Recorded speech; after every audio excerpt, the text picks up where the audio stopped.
नमस्कार दोस्तों, तो फिर स्वागत है आपका हमारे यूट्यूब चैनल डियर सत्यम सर में। तो आज हमारा जो है लौसा का पार्ट सेकंड है, ठीक है। सॉरी इसके लिए कुछ दिन के लिए मेरी वीडियो नहीं आ रही थी, कुछ रीज़न की वजह से मैं फंस गया था, इसलिए मेरी वीडियो नहीं आ रही थी। तो कोई दिक्कत नहीं है, मैं इसका पार्ट सेकंड लेके आया हूँ, ठीक है। तो आज हम इस वीडियो में बताएंगे आप लोग को कोई लौसा कैसे निकालते हैं, ठीक है। इसको अभाज्य गुणनखंड बोलते हैं और लौसा भी बोल सकते हैं इसको, ठीक है। तो आज इसी वीडियो में हम ये आप लोग को बताएंगे। इसके पहले मैंने कई वीडियो बनाई है जो कि आपको बेसिक मैथ्स सीखने में हेल्पफुल लगेगा, ठीक है। अगर आप लोग नहीं देखे हैं तो सबसे पहले आप उस वीडियो को देख लीजिए। उस वीडियो को देखने के बाद अगर आप इसको देखते हैं ना तो आपको बहुत ही प्यार से समझ में आ जाएगा, ठीक है। वैसे मैं आपको समझाने की कोशिश पूरी करूँगा, ठीक है। अगर आपको सीखना है तभी आप वीडियो को बने रहिए, अगर नहीं सीखना है तो वीडियो को छोड़ के जा सकते हैं, ठीक है। तो चलिए वीडियो को स्टार्ट करते हैं हम। देखिए सबसे पहले करेंगे क्या हम, देखिए अभाज्य गुणनखंड करने का नियम यही होता है कि सबसे पहले हम 2 से भाग करेंगे, ठीक है। किसी भी संख्या, अगर कोई भी संख्या अगर रहेगी उसमें हम 2 से भाग करेंगे, ठीक है। अगर 2 से भाग नहीं जाती है तो फिर हम 3 से देखेंगे, ठीक है। फिर 3 से नहीं जाएगी तब हम 4 से देखेंगे, ठीक है। 4 से नहीं जाएगी तब 5 से देखेंगे, ठीक है। 5 से नहीं जाएगा तो हम किससे देखेंगे, 7 से देखेंगे, ठीक है। 7 से नहीं जाएगा तो फिर क्या करेंगे, हम 9 से देखेंगे। लेकिन देखिए सबसे पहले आपको 9 से इस तरह ही आपको चेक करना रहता है, ठीक है, ठीक है। तो यहाँ पे हम करेंगे क्या, सबसे पहले हम 2 से क्या करेंगे, 56 में भाग देंगे। तो 2 से 56 में भाग दे के देखिए जाता है कि नहीं जाता है। 2 से भाग 56 में दीजिए, 2 से भाग 56 में, तो 2 दूनी 4 और यहाँ से बचा 1, यहाँ से 6 उतर गया, तो 2 अट्ठे 16, ठीक है। पूरा पूरा कट गया हमारा ना, इसका मतलब ये हमारा 2 से कट जाएगा पूरा पूरा। तो 2 यहाँ पे हम लिखेंगे, यहाँ पे 2 लिखेंगे और 2 से भाग इसमें दिए तो कितनी बार गया है, यहाँ पे देख के बताइए, 28 बार। तो यहाँ पे हम लिख देंगे 28, ठीक है, 28 लिख देंगे। अगर आप इसको डायरेक्ट भी करना चाहते हैं तो कैसे करेंगे, देखिए 2 से भाग अगर 5 में देंगे, 2 से भाग 5 में, तो 2 दूनी 4, आपके दिमाग में रहेगा 1 बचा है, 1 यहाँ पे हो जाएगा 16, ठीक है। तो आप कहेंगे 2 अट्ठे 16, ठीक है। आप इस तरह भी डायरेक्ट कर सकते हैं। अभी ये वाला मैं आपको डायरेक्ट ही बता रहा हूँ, ठीक है। जैसे यहाँ पे देखिए 2 से हम भाग देते हैं तो 2 से भाग 1 में चला जाएगा ना, तो 2 1 का नाम 1, एक बार में जाएगा। अब 2 से भाग 8 में देंगे तो कई बार जाएगा, 2 चौके 8, यहाँ पे लिख देंगे हम 4, ठीक है। अब बताइए 2 से भाग हम किस में देंगे, 14 में देंगे, तो 2 सत्ते 14, तो भाग चली गई। अगर भाग नहीं जाएगी तब यहाँ पे हम आएंगे 3 से देखेंगे, अब फिर 3 से नहीं जाएगा तो हम 4 से देखेंगे, 4 से नहीं जाएंगे तो हम 5 से देखेंगे, ठीक है। इसी तरह हम आगे बढ़ते जाएंगे। तो हमारा अभी जब तक 2 से कट रहा है तब तक हम 2 से ही काटेंगे। अब बताइए यहाँ पे 2 से हमारा 7 बार कट गया, ठीक है। अब बताइए 2 से अगर हम 7 में भाग देंगे तो जाएगा, आप कहेंगे देखिए एक बार, 2 से 7 में भाग हम देते हैं तो 2 3 6 और यहाँ से 1 हमारा बच जा रहा है। तो 1 जो शेषफल बच जाए इसका मतलब 2 से हमारा नहीं कटा है। तो बताइए 2 से नहीं कटा तो अब किसे हम देखेंगे, 3 से देखेंगे, ठीक है। तो 3 से भाग देके देखिए, 3 से भाग अगर देंगे 7 में तो 3 दूनी 6, फिर भी 1 बच जाएगा, तो आप कहेंगे 3 से भी नहीं जाएगा।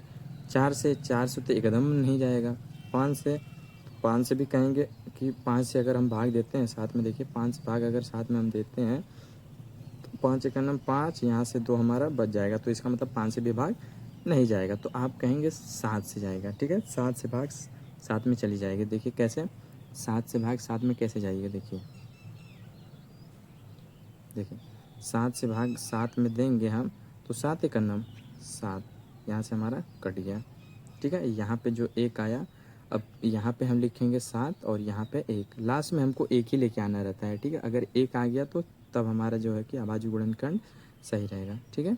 हमको लास्ट में 1 लेके आना रहता है, और जब तक 1 नहीं आता है तब तक आपको किसी न किसी तरह उस संख्या को काटना रहता है, ठीक है। उस संख्या को किसी न किसी तरह से भाज्य करना रहता है, चाहे 2 से चाहे 3 से। अगर नहीं 3 से जा रहा है तो 4 से देखेंगे, 4 से नहीं जा रहा है तो 5 से देखेंगे, 5 से नहीं जाएगा तो आगे बढ़ेंगे, ठीक है। इसी तरह आपको देखना रहता है। अब देखिए हमारा दूसरा क्वेश्चन है। एक चीज़ मैं आपसे पूछता हूँ, अभाज्य संख्या आखिर कहते किसको हैं। अभाज्य संख्या हमारा क्या होता है, अभाज्य संख्या कौन कौन सी हैं, अभाज्य संख्या, ठीक है। आप बताइए अभाज्य संख्या कौन कौन सी है। तो आप कहेंगे अभाज्य संख्या वही होती है जो संख्या खुद से कटे, खुद से कटे और एक से कटे, ठीक है, और एक से कटे, जो खुद से कटे और एक से कटे उसी को हम क्या बोलते हैं, अभाज्य संख्या बोलते हैं। तो दो, देखिए दो, दो क्या है, एक अभाज्य संख्या। कैसे? क्योंकि अगर दो में हम एक से भाग देंगे तो चली जाएगी ना, आप कहेंगे जी चली जाएगी। अगर दो में ये खुद ही से अगर भाग देंगे तभी जाएगी, और किसी संख्या बीच में आ रही है जिससे हम दो को भाज्य कर सकते हैं, तो आप कहेंगे नहीं। तो दो हमारे क्या है, भाज्य है, सॉरी अभाज्य संख्या है। और तीसरी तीन, हमारा तीन क्या है, हमारा अभाज्य संख्या है, ठीक है। फिर क्या आएगा, आप कहेंगे चार, तो चार नहीं आएगा। क्यों नहीं आएगा, देखिए रीज़न समझिए क्यों नहीं आएगा। देखिए जैसे अगर हम ये चार में हम क्या करेंगे, एक से भाग दीजिए, चार एक, एक चौके चार, एक से भी भाग पूरी चल गई, ठीक है। अब अगर चार में हम किससे भाग दें, दो से भाग दें, तो दो दूनी चार, चली गई। और चार में अगर हम चार से भाग देंगे, ठीक है, चार एक ना चार, तो भी चली जाएगी। तो आप समझे, देखिए हमारे कहने का मतलब क्या है, अभाज्य संख्या वही होती है जो संख्या क्या है, खुद से कटे और एक से कटे। देखिए यहाँ एक से तो कट गया, ठीक है, एक से तो कट गया और खुद से भी कट गया, लेकिन बीच में हमारा दो से भी कट ही रहा है, बीच में हमारा क्या कर रहा है, दो से कट रहा है। इसका मतलब ये हमारा अभाज्य संख्या नहीं है, समझे आप, ये हमारा अभाज्य संख्या नहीं है। हमको क्या करना है, केवल वो संख्या रहती है जो एक से कट जाए और खुद से कटे, वही अभाज्य संख्या होती है, ठीक है। तो क्या है, चार हमारा अभाज्य संख्या नहीं है। आई होप आपको समझ में आया कैसे नहीं है अभाज्य संख्या, बताइए। अगर समझ में आ गया तो कमेंट करिए कि हाँ सर समझ में आ गया, अगर नहीं समझ में आया तो कमेंट करके पूछिएगा कि क्यों नहीं समझ में आया, ठीक है, आखिर आपको क्यों नहीं समझ में आया।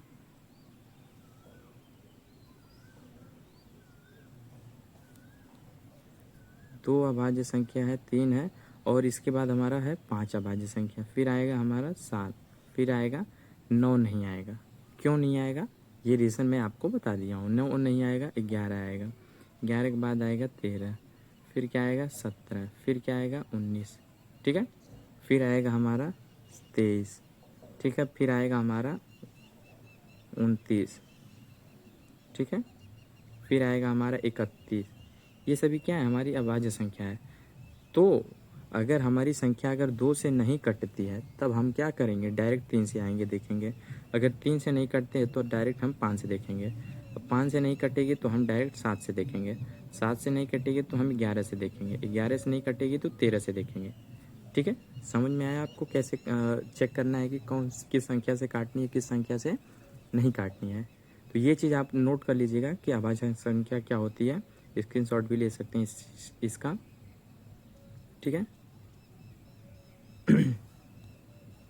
देखिए यहाँ हम क्या करेंगे, तो बताइए दो से अगर हम भाग देंगे 63 में तो जाएगा। देखिए एक बार चेक करिए, दो से यहाँ पे हम भाग देते हैं, मान लीजिए 6 में, तो दो तीन 6, लेकिन यहाँ पे दो से भाग अगर 3 में देंगे तो नहीं जाएगा, कटेगा नहीं पूरा। इसका मतलब कि हम जो है कि दो से भाग नहीं देंगे इसमें, ठीक है। हम भाग किससे देंगे, दो से नहीं गया तो सेकंड संख्या क्या होती है, अभाज्य संख्या तीन, तो हम यहाँ से तीन से चेक करेंगे। तो तीन दो ने 6, तीन एक ना तीन, आप कहेंगे पूरी पूरी कट गई, ठीक है। अब जब तीन से कट गए तो फिर से हम तीन ही से चेक करेंगे, ठीक है। जब तक तीन से कटेगी तब तक हम तीन से ही काटेंगे, अगर नहीं कटेगी तब इसके आगे हम संख्या देखेंगे, ठीक है। फिर देखिए तीन से भाग 21 में जाता है कि नहीं जाता है, तो आप कहेंगे तीन सत्ते 21, तो आप कहेंगे सर चला गया। अब बताइए तीन से भाग अगर सात में देंगे तो जाएगा, तो आप कहेंगे सर नहीं जाएगा। तो क्या करेंगे हम, तीन के बाद हमारी सेकंड अभाज्य संख्या क्या होती है, आपको याद होगा, तो आप कहेंगे सर पाँच होती है, ठीक है। तो पाँच से अगर हम भाग देते हैं सात में तो पाँच चेक करना, पाँच दो बच जा रहा है, इसका मतलब ये भी हमारी अभाज्य संख्या, मतलब पाँच से भी हमारा नहीं कटेगा। तो हम पाँच के बाद हमारी अगली अभाज्य संख्या क्या होती है, सात, तो हम सात से भाग देंगे। तो सात से भाग सात में देंगे तो कहेंगे कि सात एक ना सात, एक बार में कट गया ना। समझ में आ रहा है कि नहीं आ रहा है आप लोग को, ठीक है। नहीं समझ में आ रहा है तो धैर्य बनाइए, थोड़ा टाइम लगेगा लेकिन आपको समझ में प्रॉपर आएगा ही आएगा, ठीक है। तो अगला क्वेश्चन देखते हैं हम, हमारा क्या है, ठीक है। अगला क्वेश्चन हमारा 120 को हमको भाज्य करना है, मतलब अभाज्य गुणनखंड में तोड़ना है।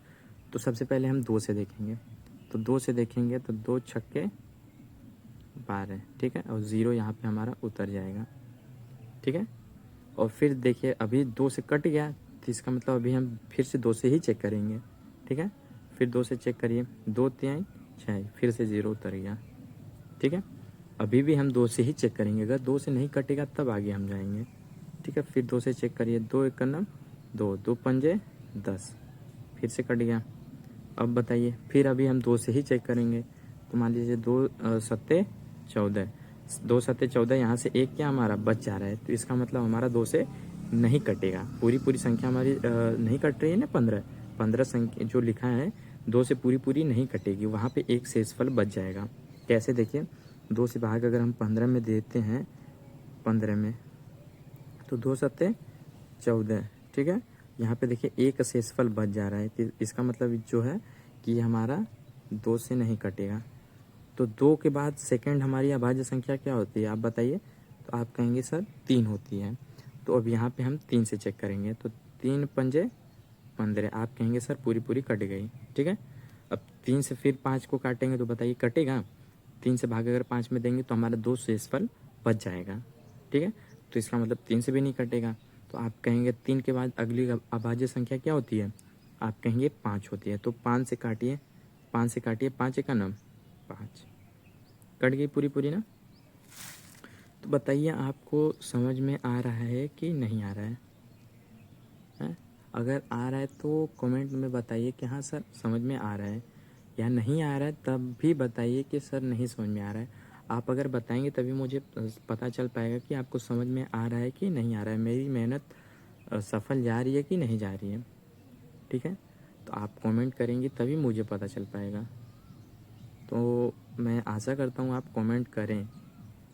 देखिए अगला क्वेश्चन हमारा क्या है, 290 को हमको काटना है, तो काटिए। चलिए सबसे पहले हम 2 से ही चेक करेंगे, ठीक है। 2 से चेक करिए, 2 1 9 2, 2 चौके 8, यहाँ से एक बचा, एक यहाँ पे हमारा गया 10 हो गया, तो 2 पंजे 10, ठीक है। अब यहाँ पे देखिए,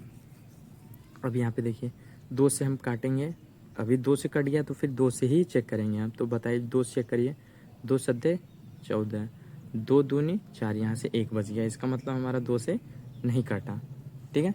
तो 2 से नहीं कटा तो हम क्या करेंगे, अब हम 3 से देखेंगे। अगली सेकंड अभाज्य संख्या हमारी क्या होती है, 3 होती है। तो 3 से चेक करिए, 3 3 चौके 12, यहाँ से 2 बचा, ये यहाँ पे आ जाएगा तो 25 हो जाएगा, तो 3 8 24, एक बच जा रहा है फिर से शेषफल। इसका मतलब क्या है, 3 से भी हमारा नहीं कटेगा। क्यों नहीं कटेगा, देखिए कैसे 3 से पहले हम इसमें भाग देते हैं, देखिए 3 से भाग दे के देखिए 145 में, तो 3 चौके 12, और यहाँ से 2 बच गए, यहाँ से उतर गया हमारा 5, तो 3 सत्ते 21, सॉरी 8 बार लिख जाए, 3 8 24, यहाँ से हमारा क्या बच गया, एक बच गया ना, है एक हमारा बच गया। तो इसका मतलब हमारा 3 से नहीं कटेगा। तो हम क्या करेंगे, अगली हमारी अभाज्य संख्या क्या है, 3 के बाद क्या है 5, तो हम 5 से काटेंगे इसको। तो 5 से काटिए, 5 दूनी 10, यहाँ से 4 बचा, ये हो गया 45, 5 9 45। अब बताइए अब अगली अभाज्य संख्या हमारी क्या होती है, 7 होती है। तो 7 से बताइए, 7 के पहाड़ा में 29 आता है, तो आप कहेंगे सर नहीं आता है। और 7 के बाद अगली अभाज्य संख्या क्या होती है, आप कहेंगे सर 11 होती है, ठीक है। तो 11 से 29 में भाग देंगे तो जाएगा, 11 दूनी 22, 11 तियाँ 33, नहीं जाएगा। तो इसके बाद अगली हमारी अभाज्य संख्या क्या होती है, 13, तो 13 से भी भाग नहीं जाएगा। तो आप इसी तरह चेक करते जाएंगे तो आपको मिलेगी 29, ये संख्या खुद से ही कटेगी। ये हमारी क्या है, आपको देखने में ही लग रहा है कि ये क्या है, हमारा एक अभाज्य संख्या है, ठीक है। आपको देखने में ही पता चल जा रहा है ये हमारा एक अभाज्य संख्या वही होती है जो एक से कटे और खुद संख्या से कटे। तो यहाँ पे ये खुद से ही कट जाएगी, ठीक है। तो 29 से कट जाएगा और यहाँ पे 1 हो जाएगा, ठीक है। तो आई होप आपको ये वीडियो समझ में आया और ये चारों क्वेश्चन आपको समझ में आया। अगर समझ में आया तो कमेंट में यस करिए, अगर नहीं समझ में आया तब बताइए कि हाँ मुझे नहीं समझ में आया। आप इन चारों सवाल को फिर से प्रैक्टिस करिए, एक बार अगर फिर से प्रैक्टिस करेंगे तभी आपको प्रॉपर समझ में आ जाएगी। अगर पहली बार वीडियो देख रहे हैं, अगर नहीं समझ में आ रहा है तो कोई दिक्कत नहीं है, क्वेश्चन को फिर से उतारिए और खुद से प्रैक्टिस करिए। अगर खुद से ही प्रैक्टिस करेंगे तभी आपको समझ में आएगा, बहुत अच्छे तरीके से समझ में आएगा। ठीक है, मैं आपको एक क्वेश्चन मैं अपनी तरफ से देता हूँ। ठीक है, आपको मैं एक अपनी तरफ से क्वेश्चन देता हूँ। इस क्वेश्चन का आंसर आपको कमेंट करना है। ठीक है, इस क्वेश्चन का आंसर आपको कमेंट करना है, ये आपको HW में है। ठीक है, तो चलिए मिलते हैं अगली वीडियो में, तब तक के लिए बाय बाय, टाटा।